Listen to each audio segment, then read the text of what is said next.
Hello student, स्वागत है आपका एमसीएस क्लासेस में। आज हम लोग यूनिट 7 का बहुत ही आईएमपी टॉपिक या प्राकृतिक आपदा एवं उनका प्रबंधन देखने वाले हैं। देखिए, ये आईएमपी टॉपिक है क्योंकि अभी आपने सुना होगा बिपरजॉय चक्रवात आया है या फिर मिचोंग चक्रवात आया, अम्फान चक्रवात आया, उत्तराखंड में हिमस्खलन की घटना हुई है या फिर कोई ज्वालामुखी का विस्फोट हुआ है, भूकंप आया है। यही सब आपदाओं को हम लोग विस्तार से देखेंगे। विस्तार से क्या, हम लोग 20-25 मिनट में क्या आपदाएं होती हैं, उनके क्या प्रकार हैं, सरकार के द्वारा उनके नियंत्रण के लिए किस प्रकार के कार्य किए जाते हैं। ठीक है, और मैनेजमेंट तो हमको पढ़ना ही है, आपदा प्रबंधन। ठीक है, आइए स्टार्ट करते हैं हम लोग प्राकृतिक आपदाएं। सबसे पहले तो आपदाएं होती क्या है कि आपदा प्राकृतिक हो या मानवीय हो, त्वरित हो या क्रमिक हो, जो मानव जीवन को नकारात्मक रूप से प्रभावित करती है, वही क्या कहलाती, आपदा कहलाती। देख लीजिए, ये चक्रवात है। ठीक है, ये चक्रवात, तूफान, ये सब चीज चल रही थी। डायग्राम में आप देख सकते हैं किस प्रकार की आपदाएं, जैसे ये बाढ़ वाली आपदा है। ठीक है, ये सब प्राकृतिक आपदाओं के अंतर्गत आता है। फिर से हम लोग देख लेते हैं, आपदा प्रबंधन अधिनियम 2005 के आधार पर आपदा की डेफिनेशन क्या होती है कि आपदा वह प्रक्रिया है जो प्राकृतिक हो या मानवीय हो या त्वरित हो या क्रमिक रूप से हो, मानव जीवन को नकारात्मक रूप से क्या करती है, प्रभावित करती है, वही क्या कहलाती है, आपदा कहलाती है। ठीक है, अब भारत सरकार ने 1999 में एक पंत समिति बनाई। ठीक है, पंत समिति ने आपदा को विभिन्न भागों में बांटा है। ठीक है, सबसे पहले जल एवं जलवायु संबंधी आपदा।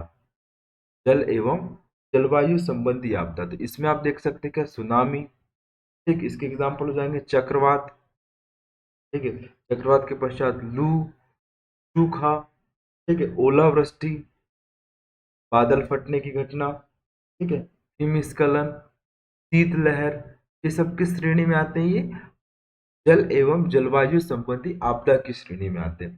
ठीक है, आई होप आपको ये चीजें क्लियर हुई। देखिए, यहाँ से ऐसे ही क्वेश्चन आएगा कि जल एवं जल संबंधी आपदाएं कौन कौन सी हैं, तो आपको आंसर टिक करना पड़ेगा, सुनामी, चक्रवात, ओलावृष्टि, ठीक, सूखा, शीतलहर आएंगे। अब हम लोग इसमें दूसरा इन्होंने वर्गीकरण प्रस्तुत किया था क्या, भूमि संबंधी आपदा।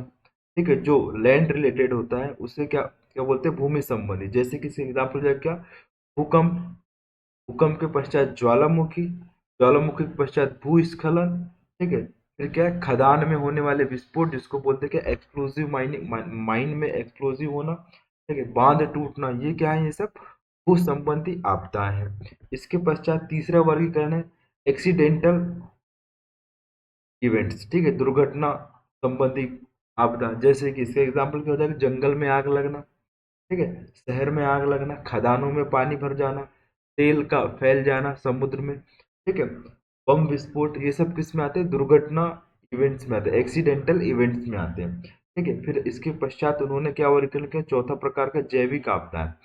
ठीक है, जैविक आपदा, इसमें क्या आता है, पेंडेमिक या फिर महामारी। ठीक है, जैसे, ठीक है, इसके पश्चात कीटों का आक्रमण, जैसे आपने सुना होगा टिड्डी दल का आक्रमण हुआ है।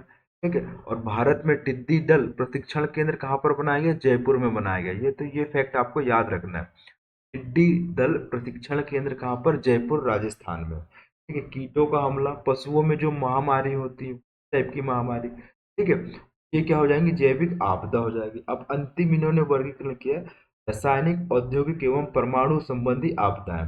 जैसी रासायनिक, औद्योगिक एवं परमाणु संबंधी आपदाएं, तो इस प्रकार उन्होंने 5 भागों में आपदाओं को वर्गीकृत किया है पंत समिति ने। ठीक है, देखते हैं, अब हम लोग देखते हैं भारत की स्थिति क्या है आपदा से रिलेटेड में। ठीक है, सबसे पहले हम लोग देखेंगे कि भारत में चक्रवात के लिए कितनी सुवेद्यता है। तो हमारे यहाँ 7517 किलोमीटर की क्या है, तटरेखा है। ठीक है, तो इतने क्षेत्र में क्या आ सकता है, चक्रवात आ सकता है। यदि हम लोग बाढ़ देखें, क्या बाढ़, बाढ़ के लिए भारत का टोटल 12% हिस्सा सुवेद्य है।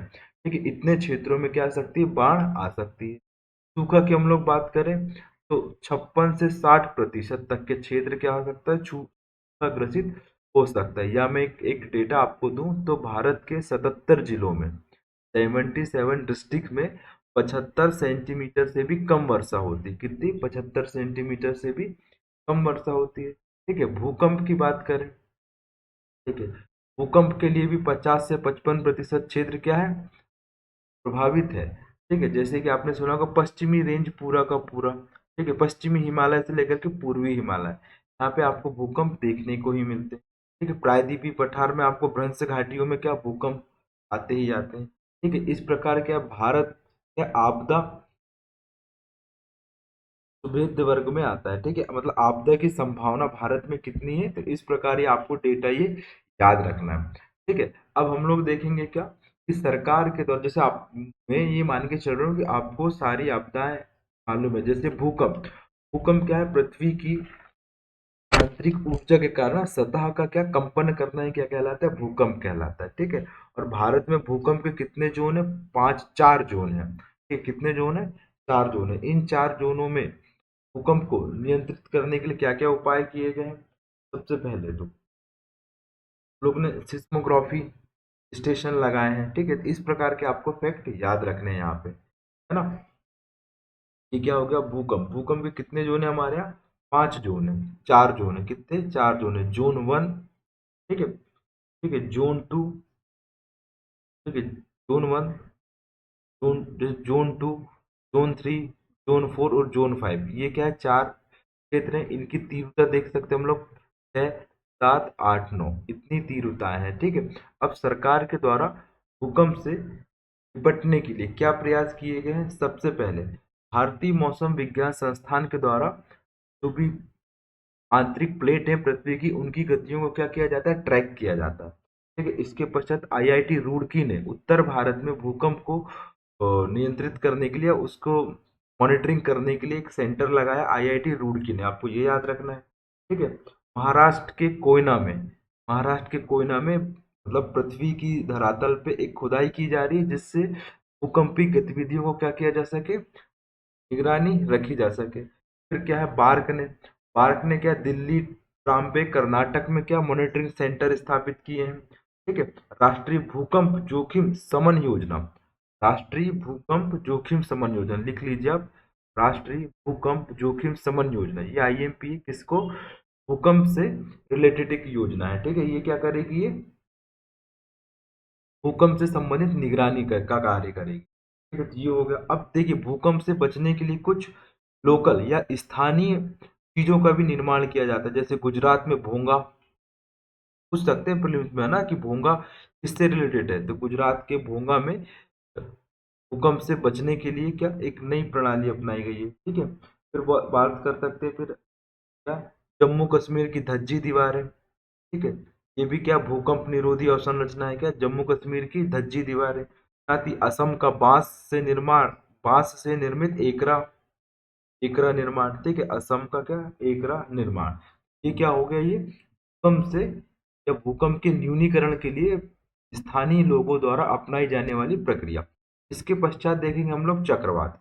चक्रवात क्या है? जब भूकंप समुद्री क्षेत्र में आता है तो भू समुद्र में जो उठने वाली लहरें हैं वह सामान्य लहरों से अधिक ऊंचाई की होती है। ठीक है। उसे ही क्या कहा जाता है?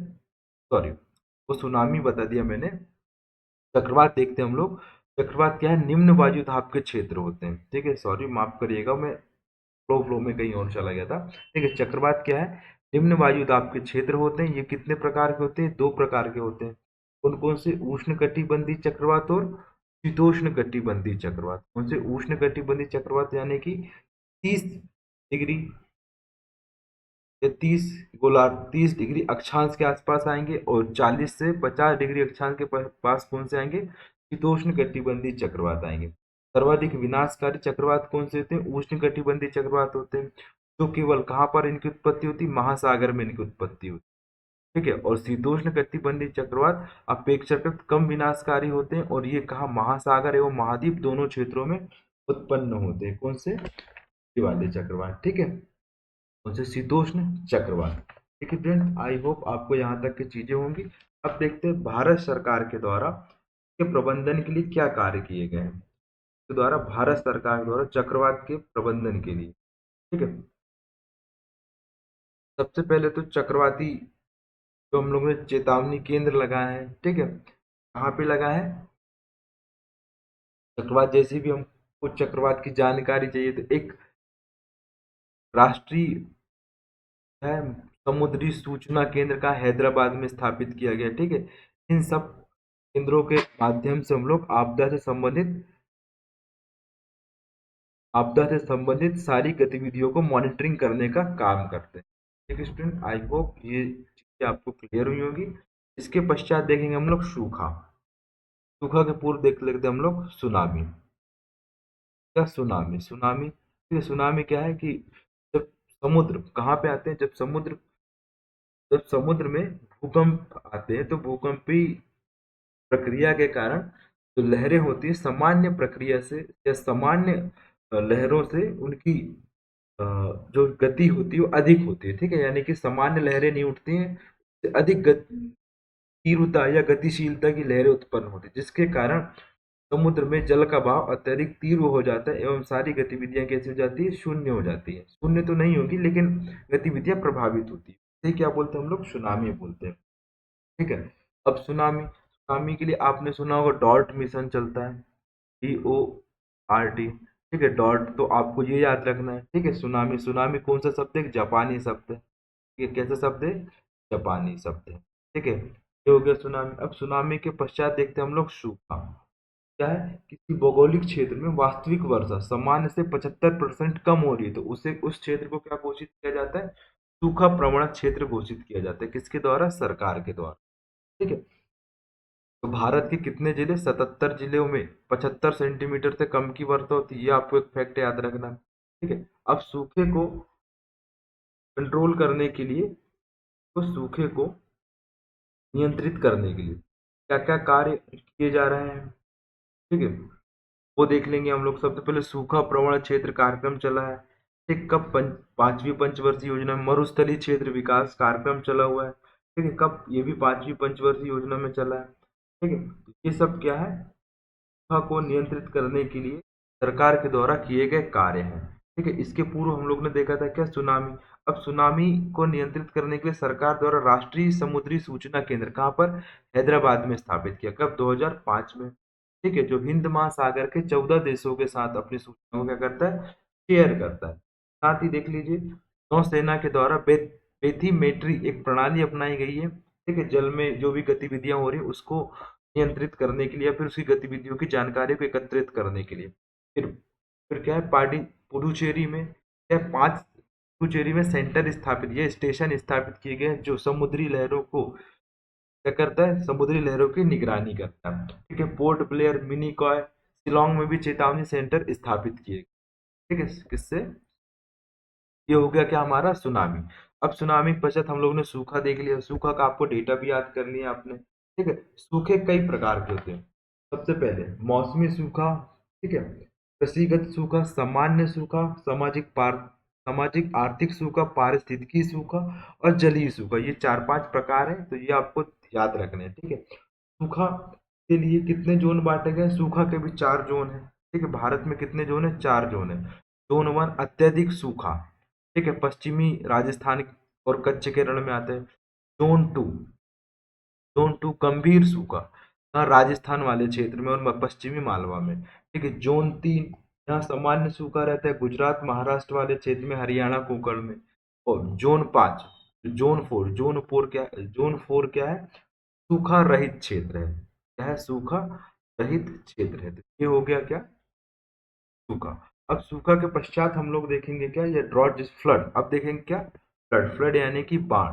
बाढ़ क्या है? बाढ़ की डेफिनेशन क्या है? जब नदी का जल अपने तटबंधों को तोड़कर बाहर की ओर प्रवाहित होने लगता है या बाहर की ओर बहने लगता है, तो ही क्या कहा जाता है? बाढ़ कहा जाता है, ठीक है। और बाढ़ बाढ़ प्रभावित क्षेत्र भारत में कौन कौन से? सबसे पहले तो निम्न गंगा ब्रह्मपुत्र का मैदान, निम्न गंगा ब्रह्मपुत्र का मैदान, ठीक है। यहाँ की कौन कौन सी नदियां हैं यहाँ के? ठीक है, यहाँ की गंगा ब्रह्मपुत्र, ठीक है, संकोश, कोसी, दामोदर, इस प्रकार की नदियां आती है, ठीक है। कौन कौन से राज्य आते हैं इसमें? बिहार, असम, पूर्वी उत्तर प्रदेश, पश्चिम बंगाल, ठीक है। ये क्षेत्र है। दूसरा क्षेत्र क्या हो जाएगा इसमें?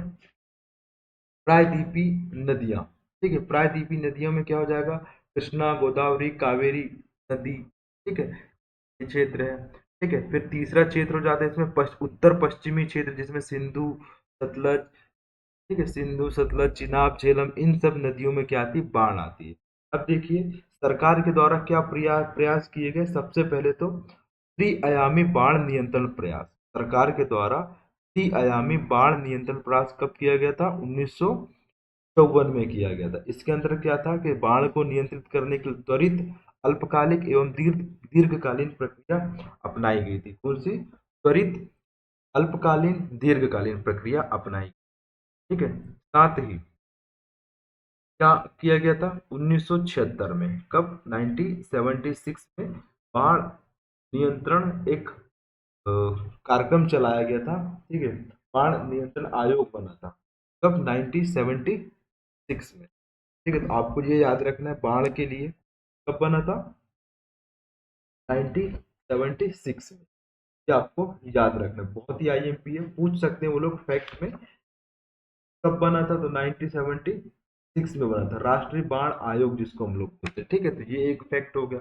अब इसके पश्चात देखते हैं हम लोग दूसरी आपदा, जो प्राकृतिक आपदा की श्रेणी में आती है। ठीक है, महामारी। ठीक है, महामारी जैसे कि अभी कोरोना। ठीक है, महामारी को नियंत्रित करने के लिए एक एक्ट याद रख लीजिए, महामारी रोग अधिनियम। महामारी रोग अधिनियम कब, 1986।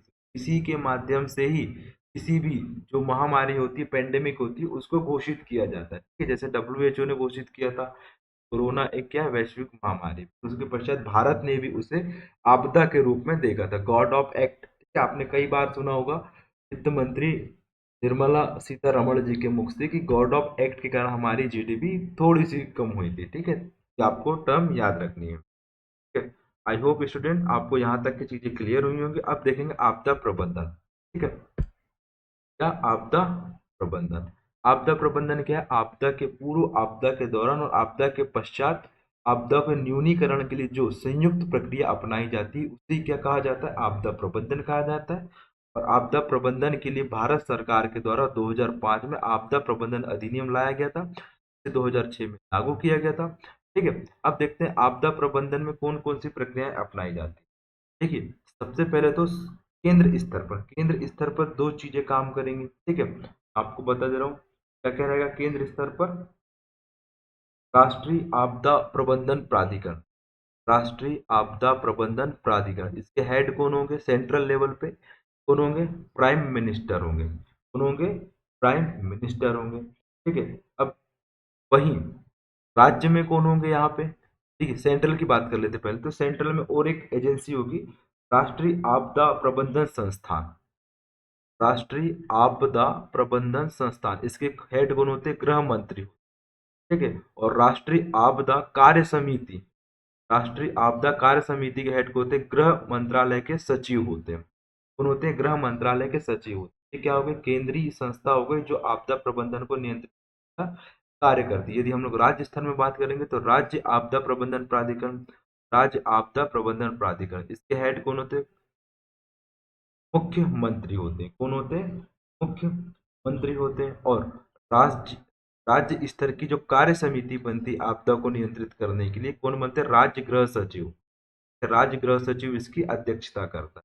और फिर डिस्ट्रिक्ट लेवल में क्या होता है, जिला आपदा प्रबंधन प्राधिकरण, इसको हेड कौन करता है, कलेक्टर हेड करता है, कलेक्टर हेड करता है।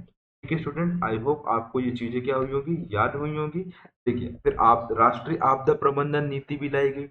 राष्ट्रीय आपदा प्रबंधन नीति कब लाई गई थी, 2009 में लाई गई थी। इसके माध्यम से नीति बनाई गई जिसके द्वारा हम लोग आपदा क्या कर सकते हैं, नियंत्रित कर सकते हैं या उसका न्यूनीकरण कर सकते हैं, आपदा से होने वाले जोखिम का। ठीक है, अब हम लोग देखेंगे कि अब आपदा को नियंत्रित करने के लिए कुछ वित्तीय सहायता भी होंगी, तो भारत सरकार के द्वारा विभिन्न प्रकार के फंड्स बनाए गए हैं। ठीक है, निधि बनाई गई है, जैसे कि राष्ट्रीय आपदा उपशमन निधि, राष्ट्रीय आपदा उपशमन निधि। ठीक है, इसके पश्चात राष्ट्रीय आपदा अनुक्रिया निधि, राष्ट्रीय आपदा अनुक्रिया निधि। ठीक है, पीएम राहत कोष, पीएम राहत कोष बनाया गया था। ठीक है, राष्ट्रीय आपदा आकस्मिक निधि, राष्ट्रीय आपदा आकस्मिक निधि 67 आर्टिकल में दिया हुआ है, ठीक है। इसको हेड कौन करता है? 500 करोड़ का ये फंड है, राष्ट्रपति के अधीन रहता है ये, ठीक है। राष्ट्रीय आपदा आकस्मिक निधि, और कोरोना के समय एक नई फंड बनाया गया था, पीएम केयर्स फंड, आपने सुना होगा और आपने डोनेट भी किया होगा, ठीक है स्टूडेंट। ये हो गई क्या? वित्तीय वित्तीय सहायता की आपदा के समय आप क्या क्या कर सकते हैं। अब देखिए, इस वैश्विक स्तर पर आपदा को नियंत्रित करने के लिए एक कन्वेंशन हुआ था, योकोहामा में कन्वेंशन। योकोहामा कहाँ पर है? जापान में। यहाँ पर एक कन्वेंशन हुआ था, ठीक है। इसी के अंतर्गत एक क्या योगो फ्रेमवर्क तैयार किया गया था, होगो योगो फ्रेमवर्क। इसके अंदर क्या था? जो डिजास्टर है उसको क्या मिटिगेशन करना, न्यूनीकरण करना, ठीक है। इसके पश्चात 2015 में एक सेंडाई फ्रेमवर्क अपनाया गया। कौन सा? Sendai framework. इसके अंतर्गत क्या कहा गया? 2030 तक के लक्ष्य रखा गया कि आपदा को हम लोग न्यून कर सकते हैं। वैश्विक रणनीति बनाई जाएगी, सब समस्त विश्व के द्वारा आपदा से होने वाले जोखिम को न्यून करेंगे, कितना? आधा आधा करेंगे, क्योंकि ये सब लक्ष्य तैयार किए गए थे। इसके पश्चात भारत सरकार के द्वारा एक योजना चलाई जाती है, CB, community based disaster management, CBDM जिसको बोलते हैं, ठीक है। बहुत ही आईएमपी। इसके अंतर्गत 6 गतिविधियों को संचालित किया जाता है। सबसे पहला क्या है? संसाधनों का मानचित्रण करेंगे आप, ठीक है। उसके पश्चात क्या करेंगे?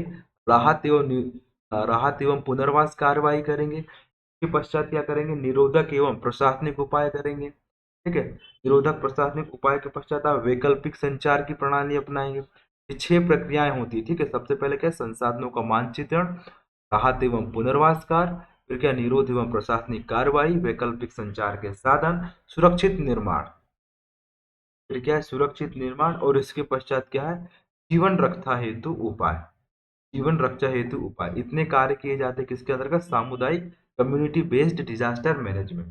ठीक है स्टूडेंट्स, आई होप आपको यहाँ तक की चीजें क्लियर हुई होंगी। और देखते हैं जो हमारा राष्ट्रीय आपदा प्रबंधन प्राधिकरण था या फिर अधिनियम था, इसके अंतर्गत कितने चैप्टर है? 11 चैप्टर है।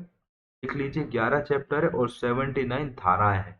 ये भी पूछ सकता है ना, कुछ भी पूछ सकता है, इसलिए आपको छोटे से छोटा फैक्ट याद होना चाहिए। और प्रीलिम्स क्या है? फैक्ट और कंसेप्ट दोनों का कमाल है। स्टूडेंट, आई होप आपको यहाँ तक की चीजें क्लियर हुई होंगी।